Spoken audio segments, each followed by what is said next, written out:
ഏവർക്കും സ്വാഗതം. ക്ഷേത്ര ദർശനം നടത്താറുള്ളവരാണല്ലോ നാം എല്ലാവരും തന്നെ.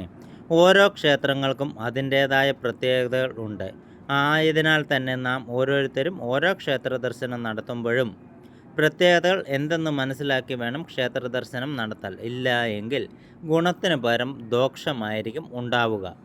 ശിവക്ഷേത്ര ദർശനം നടത്തുമ്പോൾ ശ്രദ്ധിക്കേണ്ടുന്ന കാര്യങ്ങൾ: ക്ഷിപ്രകോപിയും ഭക്തരിൽ ക്ഷിപ്രപ്രസാദിയുമാണത്രേ മഹാദേവൻ, അതായത് ശിവൻ.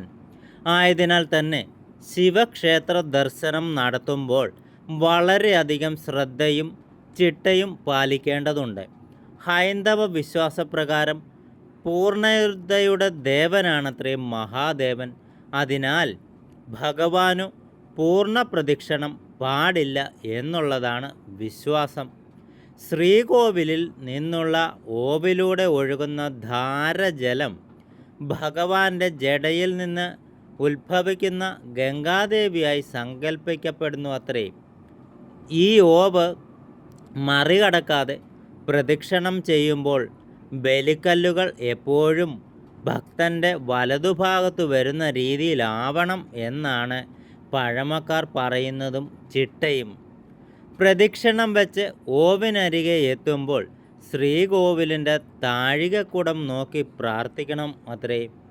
ശേഷം പ്രദക്ഷിണമായി തിരികെ നടന്ന് ഓവിൻ്റെ മറുഭാഗത്തെത്തുമ്പോൾ ഒരു പ്രദക്ഷിണം പൂർത്തിയായി എന്നാണ് വിശ്വാസം.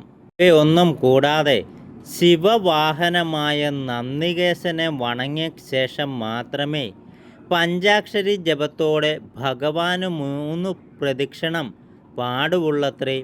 മഹാദേവന് ഏറ്റവും പ്രധാനമായ വഴിപാടാണ് ജലധാര. മാസത്തിലൊരിക്കലെങ്കിലും പേരിലും നാളിലും ജലധാര സമർപ്പിച്ചു പ്രാർത്ഥിക്കുന്നത് സർവ ദുരിതശാന്തി വരുത്തുമെന്നാണ് പഴമക്കാർ വിശ്വസിച്ചു പോരുന്നത്. നാം ഒരിക്കലും ഒരു ക്ഷേത്രത്തിലും വെറും കൈയോടെ പോകുവാൻ പാടില്ല. എന്താണെന്ന് വെച്ചാൽ ഒരു ഇതൾ പൂവ് എങ്കിലും അഥവാ പുഷ്പമെങ്കിലും കയ്യിൽ കരുതണം. എന്താണെന്നല്ലേ? ഭഗവാന് ഭക്തിയോടുകൂടി നൽകാനാണത്രേ. നാം നമ്മെ തന്നെ ഭഗവാനിൽ സമർപ്പിക്കുന്നതിന് പ്രതീകമായാണ് വഴിപാടുകൾ ചെയ്യുന്നത്. ശിവക്ഷേത്ര ദർശനം നടത്തുമ്പോഴെല്ലാം ഒരു പിടി കൂവളത്തിലകളോ കൂവളമാലയോ സമർപ്പിക്കുന്നത് നിങ്ങളുടെ ഐശ്വര്യത്തിനും ഉത്തമമായിരിക്കും. ശിവശക്തി സങ്കല്പം അതീവ ഫലപ്രദദായകമാണ്. ഭഗവാന്റെ പ്രതിഷ്ഠയ്ക്ക് പിന്നിലായി പാർവതീദേവിയെ സങ്കല്പിച്ചു പിൻവിളക്ക് സ്ഥാപിച്ചിട്ടുണ്ടത്രേ. അതിനാൽ തന്നെ ഭഗവാന് ക്ഷേത്രദർശനം നടത്തുമ്പോൾ ഒക്കെയും നിങ്ങൾ ഓരോരുത്തരും പിൻവിളക്കോ മുൻവിളക്കോ കത്തിക്കേണ്ടതാണ്. പിൻവിളക്കു വഴിപാടിൻ്റെ ഫലം എന്താണെന്ന് വെച്ചാൽ ദർശനശേഷം പ്രസാദം വാങ്ങി കുറച്ചു നേരം പഞ്ചാക്ഷരി ജപിച്ചു ക്ഷേത്രത്തിൽ ഇരിക്കേണ്ടതാണ്.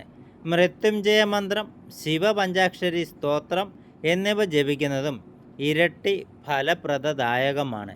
ക്ഷേത്രത്തിൽ നിന്ന് ഇറങ്ങുന്നതിനു മുൻപായി ക്ഷമാപണം മന്ത്രം ചൊല്ലി നമസ്കരിക്കുകയും ഉചിതമായിരിക്കും. ഇതുകൂടാതെ ശിവശക്തി സങ്കല്പത്തിലുള്ള പ്രാർത്ഥന അതീവ ഫലപ്രദദായകമാണ്. ഭഗവാന്റെ പ്രതിഷ്ഠയ്ക്ക് പിന്നിലായി പാർവതീദേവിയെ സങ്കല്പിച്ച് പിൻവിളക്ക് സ്ഥാപിച്ചിട്ടുമുണ്ട്. ഈ വിളക്കിനു പിന്നിലായി കണ്ണാടികൾ കൂട്ടിച്ചേർത്തു പുഷ്പാകൃതിയിൽ പ്രഭ സ്ഥാപിച്ചിട്ടുണ്ടാവും.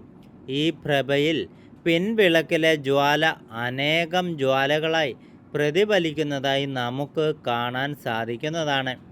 ദർശനത്തിൻ്റെ പൂർണ്ണ ഫലം ലഭിക്കണമെങ്കിൽ പാർവതീദേവിയെ സങ്കല്പിച്ചു പിൻവിളക്കിൽ എണ്ണ കൂടി സമർപ്പിച്ചു പ്രാർത്ഥിക്കേണ്ടതാണ് എന്നാണ് പഴമക്കാർ പറയുന്നതും വിശ്വസിച്ചു പോരുന്നതും. മംഗല്യസിദ്ധി, ദീർഘമംഗല്യം, ഭാര്യാഭർതൃ ഐക്യം എന്നിവയാണ് പിൻവിളക്കു വഴിപാടിൻ്റെ ഫലം.